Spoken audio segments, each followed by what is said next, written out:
Her younger sister Anne became weaker and weaker, and her health worse and worse. She too had tuberculosis.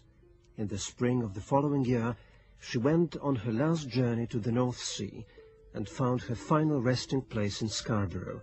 Charlotte remained alone with her father in Haworth Parsonage.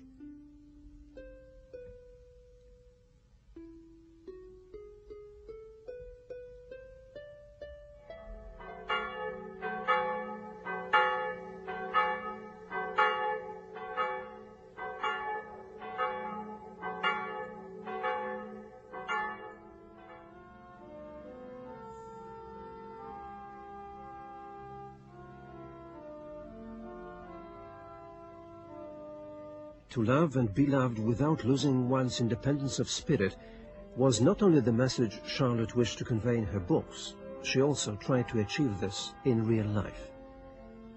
The couple who stood before the altar were no longer young. Charlotte was 38, and Arthur Bell Nichols, her father's curate, had tried for many years to gain her affection and had waited patiently. There were few guests at the wedding, and those present were taken aback by the absence of the bride's father. The evening before the wedding was to take place, Reverend Bronte had announced that he did not intend to give his daughter away. He was replaced by Miss Wooler, Charlotte's former teacher. One of the bridegroom's friends performed the modest Anglican ceremony. Patrick Bronte had never made a secret of the fact that he found the idea of his only remaining daughter's marriage exceedingly repugnant.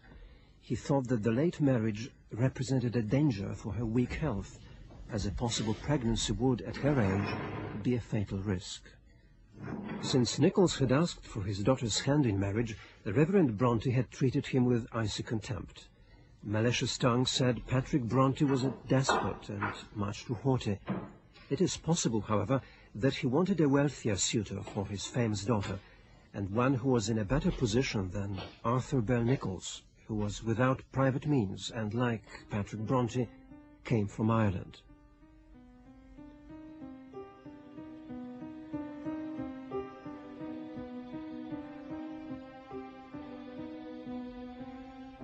Charlotte obeyed her father for many years before rebelling against his unjust behavior.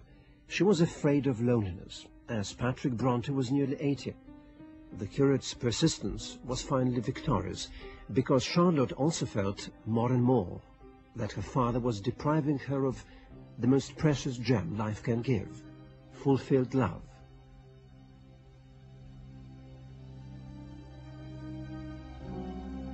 Many biographers based their opinions of Arthur Bell Nichols on Patrick's assessment. The least of their criticism was that he was boring. What they mainly reproached him with was that he had degraded her and made the great authoress into a housewife who no longer had time to write.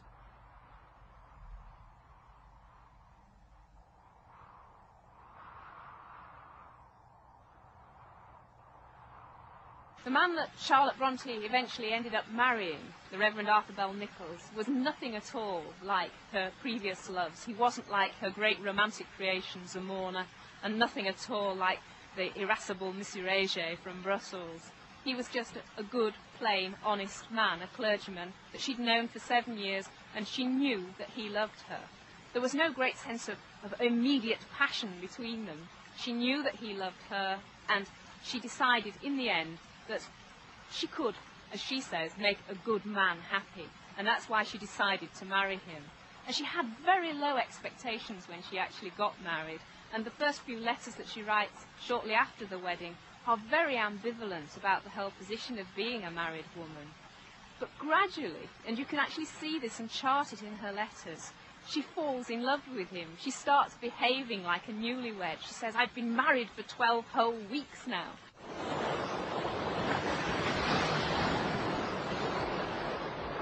Charlotte had secretly feared that Arthur might be narrow-minded and bigoted. She was glad to find that he proved to be a gentle and understanding partner. Charlotte had had some misgivings as far as her marital duty was concerned.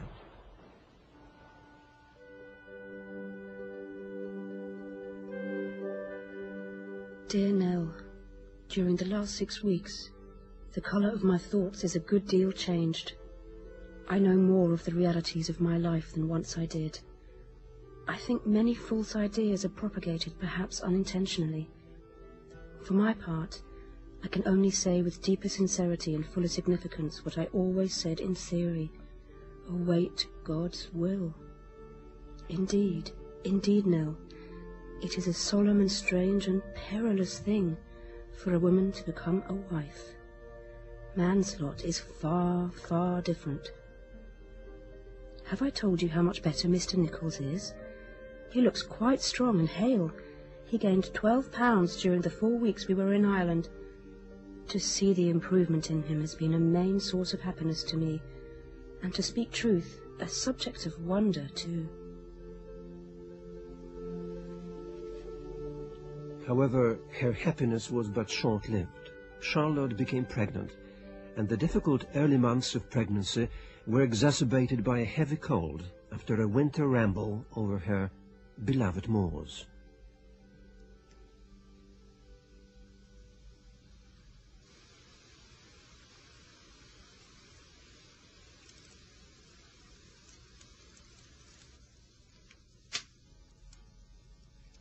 Long days and longer nights went by, still the same relentless nausea and faintness, and still borne on in patient trust.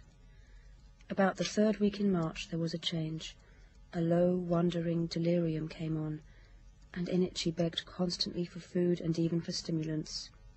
She swallowed eagerly now, but it was too late.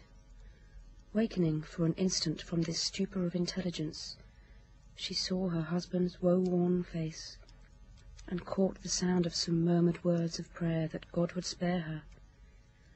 "Oh," she whispered forth, "I am not going to die, am I? He will not separate us. We have been so happy."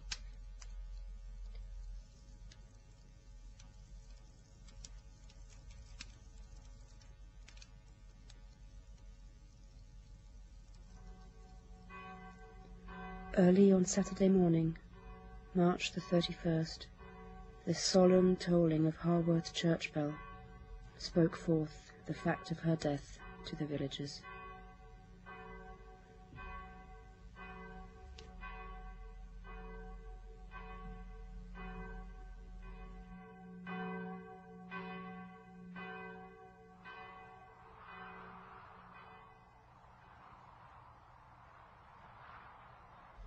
We wove a web in childhood, a web of sunny air. We dug a spring in infancy, of water pure and fair. We sowed in youth a mustard seed, we cut an almond rod. We are now grown up to riper age. Are they withered in the sod? Are they blighted, failed and faded? Are they moulded back to clay? For life is darkly shaded, and its joys fleet fast away.